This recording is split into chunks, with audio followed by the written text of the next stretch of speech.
పట్టుదలతో చేస్తే సమరం తప్పకుండా నీదే.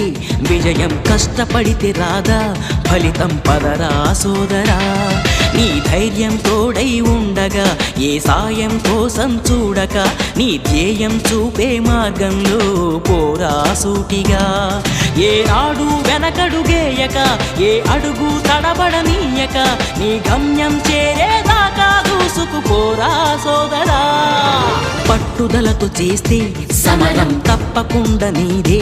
విజయం కష్టపడితే రాదా, ఫలితం పదరా సోదరా.